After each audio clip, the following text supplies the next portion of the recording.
മലയാളം സ്പൈസസിലേക്ക് സ്വാഗതം. ഇന്ന് നമ്മൾ വളരെ ടേസ്റ്റി ആയിട്ടും അതുപോലെ തന്നെ എളുപ്പത്തിൽ തയ്യാറാക്കാൻ പറ്റുന്ന ഒരു ഇൻസ്റ്റൻറ്റ് ബ്രേക്ക്ഫാസ്റ്റ് ആയിട്ടാണ് വന്നിരിക്കുന്നത്. ഇതാണ് റവ ദോശയും അതുപോലെ തന്നെ ഉള്ളിച്ചമ്മന്തിയും. അപ്പോൾ വളരെ എളുപ്പത്തിൽ കുറഞ്ഞ ഇൻഗ്രീഡിയൻസ് വെച്ച് തയ്യാറാക്കാൻ പറ്റുന്നതാണ് ഈ ഒരു റവ ദോശ. അപ്പോൾ ഈ ഒരു റവ ദോശയിലേക്ക് ഞാൻ കുറച്ച് ക്യാപ്സിക്കം കൂടി ആഡ് ചെയ്തിട്ടുണ്ട്. അപ്പോൾ അത് ഓപ്ഷനിലാണ്, വേണമെങ്കിൽ ചേർത്താൽ മതി. ഈ ഒരു ബ്രേക്ക്ഫാസ്റ്റ് ഡിഷ് നിങ്ങൾക്ക് ബ്രേക്ക്ഫാസ്റ്റ് ആയിട്ടോ അതല്ലെങ്കിൽ കുട്ടികൾക്ക് സ്കൂളിലേക്ക് കൊടുത്തു വിടാനോ അതല്ലെങ്കിൽ സ്കൂൾ വിട്ട് വരുന്ന സമയത്തൊക്കെ തയ്യാറാക്കാൻ പറ്റുന്നതാണ്. ഡിന്നറായിട്ടും കഴിക്കാൻ പറ്റുന്നതാണ്. അപ്പോൾ നിങ്ങൾ ഇതുവരെ ഈ ഒരു രീതിയിൽ ട്രൈ ചെയ്തിട്ടില്ലെങ്കിൽ ഇതൊന്ന് ട്രൈ ചെയ്ത ശേഷം ഫീഡ്ബാക്ക് തരാൻ മറക്കരുത്. കൂടാതെ നിങ്ങൾ എൻ്റെ ചാനൽ ഇതുവരെ സബ്സ്ക്രൈബ് ചെയ്യാതെ തന്നെ കാണുന്നെങ്കിൽ സബ്സ്ക്രൈബ് ചെയ്യാനും ഈ വീഡിയോ ഇഷ്ടപ്പെടുകയാണെങ്കിൽ ലൈക്ക് ചെയ്യാനും കമൻറ്റ് ചെയ്യാനും അതുപോലെ ഫാമിലിക്കും ഫ്രണ്ട്സിനൊന്ന് ഷെയർ ചെയ്യാനും മറക്കരുത്. Thank you. റവ വെച്ചിട്ട് ഇൻസ്റ്റൻ്റ് ആയിട്ടുള്ള ഒരു ദോശയാണ് തയ്യാറാക്കുന്നത്. അപ്പോൾ അതിനുവേണ്ടി ഞാൻ എടുത്തിരിക്കുന്നത് 1 കപ്പ് റവയാണ്. ഇത് വറുത്ത റവയോ അല്ലെങ്കിൽ വറുക്കാത്ത റവയോ ഏത് റവയിലും കുഴപ്പമില്ല. ഇത് നമുക്കൊരു ബൗളിലേക്ക് ചേർക്കാം. ഇൻസ്റ്റൻ്റ് ആയിട്ടുള്ളൊരു ദോശ ആയതുകൊണ്ട് തന്നെ നമ്മളിതിലേക്ക് ഇനോയോ അതുപോലെ തന്നെ ബേക്കിംഗ് സോഡ ഒന്നും ചേർക്കുന്നില്ല. പകരം ചേർക്കുന്നത് യോഗട്ടാണ്. ഇതിപ്പോൾ ഞാൻ എടുത്തിരിക്കുന്നത് ഫുൾ ക്രീം യോഗട്ടാണ്. ഇത് നമുക്കൊരു 1/2 കപ്പ് ചേർക്കാം. അതിന് നമ്മളിതിലേക്ക് 1/2 കപ്പ് യോഗട്ടാണ് ചേർത്തിരിക്കുന്നത്.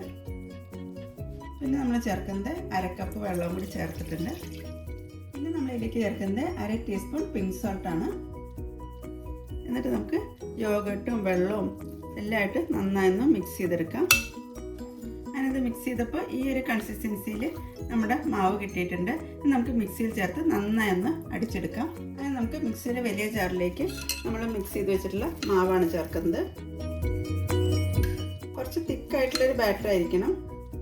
നമുക്ക് ആവശ്യത്തിന് വെള്ളം വേണമെന്നുണ്ടെങ്കിൽ പിന്നെ ചേർക്കാവുന്നതാണ്. ഞാനത് മാവ് കംപ്ലീറ്റ് ചേർത്തിട്ടുണ്ട്. ഇനി നമുക്ക് നന്നായൊന്ന് അടിച്ചെടുക്കാം. നമ്മുടെ മാവൊക്കെ ഒന്ന് അടിച്ചെടുത്തിട്ടുണ്ട്. കുറച്ചും കൂടി വെള്ളം ചേർത്ത് ഒന്നും കൂടി ഒന്ന് അടിച്ചെടുക്കാം. ഞാൻ ബൗളിനകത്ത് ഒരു 1/4 കപ്പ് വെള്ളം ചേർത്തിട്ടുണ്ട്. അപ്പോൾ നമുക്ക് ഒന്നും കൂടി ഒന്ന് അടിച്ചെടുക്കാം. അങ്ങനെ നമ്മുടെ മാവൊക്കെ അടിച്ചെടുത്തിട്ടുണ്ട്. ഈ ഒരു രീതിയിലാണ് അരഞ്ഞു കിട്ടിയിരിക്കുന്നത്. ഇനി നമുക്കിതൊരു ബൗളിലേക്ക് ചേർക്കാം. അങ്ങനത് അരച്ച് വെച്ചിട്ടുള്ള മാവാണ് ബൗളിലേക്ക് ചേർത്തിരിക്കുന്നത്. ഒത്തിരി ലൂസും അല്ല എന്നാൽ ഒത്തിരി തിക്കും അല്ലാത്തൊരു രീതിയിലാണ് നമ്മൾ അരച്ചെടുത്തിരിക്കുന്നത്. ഇതിലേക്ക് ഞാൻ മിക്സ് കഴിക്കുക 1 ടേബിൾ സ്പൂൺ വെള്ളം കൂടി ചേർക്കുന്നുണ്ട്. അതിനുശേഷം നമ്മുടെ മാവ് നന്നായൊന്ന് മിക്സ് ചെയ്തെടുക്കാം. റവ ആയതുകൊണ്ട് തന്നെ കുറച്ചും കൂടി കഴിയുമ്പോൾ ഒന്നും കൂടി ഒന്ന് തിക്കായി വരുന്നത് കാണാം. അപ്പോൾ നമ്മുടെ മാവ് ഈ ഒരു കൺസിസ്റ്റൻസിയിലാണ് നിൽക്കുന്നത്. ഇനി നമുക്കിതിലേക്ക് കുറച്ച് കാര്യങ്ങളും കൂടി ചേർക്കാനുണ്ട്. ഇനി നമ്മൾ ഇതിലേക്ക് എടുത്തിരിക്കുന്നത് കുറച്ച് വെജിറ്റബിൾസ് ആണ്. കുറച്ച് കൊച്ചുള്ളി എടുത്തിട്ടുണ്ട്, ഒരു പച്ചമുളക് എടുത്തിട്ടുണ്ട്, അതുപോലെ തന്നെ നല്ല പഴുത്തൊരു തക്കാളി എടുത്തിട്ടുണ്ട്, കുറച്ച് കറിവേപ്പില എടുത്തിട്ടുണ്ട്. ഞാൻ കുറച്ചും കൂടി ഒന്ന് വെജിറ്റബിൾസും കൂടി ആഡ് ചെയ്യുന്നുണ്ട്. അതെടുത്തിരിക്കുന്നത് ക്യാപ്സിക്കാണ്, ഗ്രീൻ കളർ, യെല്ലോ കളർ, അതുപോലെ തന്നെ ഓറഞ്ച് കളർ. അപ്പോൾ ഇത് ഓപ്ഷനിലാണ്, വേണമെങ്കിൽ ചേർത്താൽ മതി. കുറച്ചും കൂടി ഒരു ഹെൽത്തി ആക്കാൻ വേണ്ടിയിട്ടാണ് കുറച്ചും കൂടി വെജിറ്റബിൾസ് ഒന്ന് ആഡ് ചെയ്യുന്നത്. ക്യാപ്സിക്കം നമുക്ക് ഇതിലേക്ക് 1-2 ടേബിൾ സ്പൂൺ മാത്രം പൊടിയായി അരിഞ്ഞാണ് ചേർക്കേണ്ടത്. ആദ്യം നമുക്ക് വെജിറ്റബിൾസ് എല്ലാം നന്നായി ചോപ്പ് ചെയ്തെടുക്കാം. അങ്ങനെ നമ്മൾ ക്യാപ്സിക്കം ചെറുതായിട്ട് തന്നെ കട്ട് ചെയ്തെടുത്തിട്ടുണ്ട്. അങ്ങനെ നമ്മൾ വെജിറ്റബിൾസ് എല്ലാം ചെറുതായിട്ട് ചോപ്പ് ചെയ്തെടുത്തിട്ടുണ്ട്. നമ്മുടെ റവ ദോശയ്ക്ക് ഒന്ന് താളിച്ച് ചേർക്കേണ്ടതുണ്ട്. അപ്പോൾ അതിനുവേണ്ടി ഞാനൊരു പാൻ വെച്ചിട്ടുണ്ട്. ഇതിലേക്ക് ഞാൻ വെളിച്ചെണ്ണയാണ് ചേർക്കുന്നത്. ഒരു 1.5 ടേബിൾ സ്പൂൺ വെളിച്ചെണ്ണ നമുക്കിതിലേക്ക് ചേർക്കാം. വെളിച്ചെണ്ണ നന്നായി ചൂടായി വരുന്ന സമയത്ത് നമുക്കിതിലേക്ക് കടുക് ചേർക്കാം.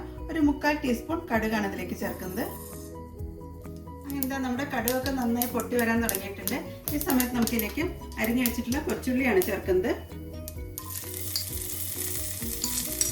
ഇനി നമുക്ക് കൊച്ചുള്ളി നല്ല ബ്രൗൺ നിറമാവുന്നവരെയാണ് ഫ്രൈ ചെയ്തെടുക്കേണ്ടത്. അപ്പോഴാണ് ആ ഉള്ളിയുടെ നല്ലൊരു ഫ്ലേവർ നമ്മുടെ ഈ ഒരു റവ ദോശയ്ക്ക് കിട്ടുന്നത്. ഉള്ളി പെട്ടെന്ന് വഴണ്ടി വരുന്നതിന് വേണ്ടിയിട്ട് നമുക്കിതിലേക്ക് അല്പം ഉപ്പ് ചേർക്കാം. മാവ് അരയ്ക്കുന്ന സമയത്ത് ഉപ്പ് ചേർത്തിട്ടുണ്ടായിരുന്നു. വെജിറ്റബിൾസിലേക്ക് ആവശ്യമായിട്ടുള്ള ഉപ്പ് ചേർത്താൽ മതി. ഇനി കൊച്ചുള്ളിയോ അതല്ലെങ്കിൽ സവാളയോ ചേർക്കാം. പക്ഷേ കൊച്ചുള്ളി ചേർക്കുന്ന സമയത്താണ് നല്ലൊരു ഫ്ലേവർ ഈ ഒരു റവ ദോശയ്ക്ക് കിട്ടുന്നത്. കുറച്ചും കൂടി ഒന്ന് വഴണ്ട ശേഷം നമുക്കിതിലേക്ക് കറിവേപ്പിലയും പച്ചമുളകും ചേർക്കാം. ഇനി നമുക്കിതിലേക്ക് അരിഞ്ഞു വെച്ചിട്ടുള്ള പച്ചമുളക് ചേർക്കാം. അതുപോലെ തന്നെ കറിവേപ്പിലയാണ് ചേർക്കുന്നത്. പച്ചമുളകും കറിവേപ്പിലയും നന്നായിരുന്നു വഴറ്റിയെടുക്കാം. അങ്ങനത്തെ ഉള്ളിയൊക്കെ നന്നായി ഗോൾഡൻ കളറായി വരുന്നുണ്ട്. ഈ സമയത്ത് നമുക്കിതിലേക്ക് അരിഞ്ഞു വെച്ചിട്ടുള്ള തക്കാളി ചേർക്കാം. ഞാനിവിടെ ഇപ്പോൾ പകുതി തക്കാളിയാണ് അരിഞ്ഞെടുത്തിരിക്കുന്നത്. തക്കാളി ഓപ്ഷനിലാണ്, വേണമെങ്കിൽ ചേർത്താൽ മതി.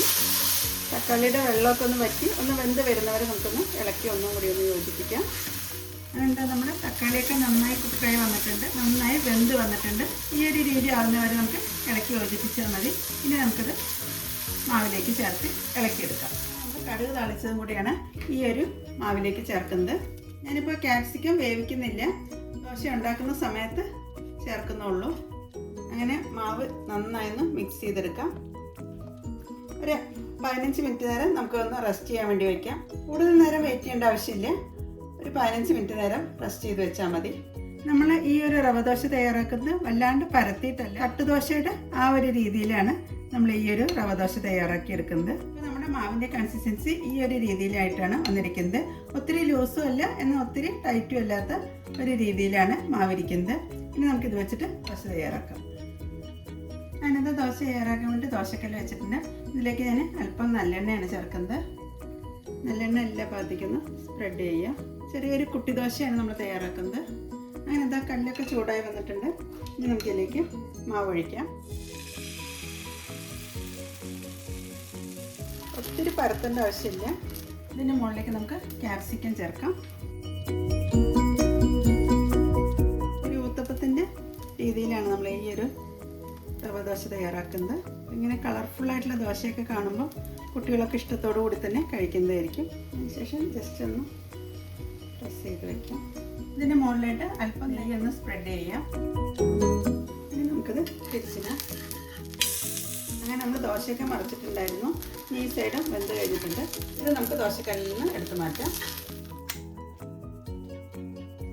വളരെ കളർഫുള്ളായിട്ടുള്ളതും അതുപോലെ തന്നെ ടേസ്റ്റി ആയിട്ടുള്ള റവ ദോശയാണ് തയ്യാറാക്കിയിരിക്കുന്നത്. ക്യാപ്സിക്കം ഒന്നും ചേർക്കാതെ നമ്മളൊരു ദോശയും തയ്യാറാക്കുന്നുണ്ട്.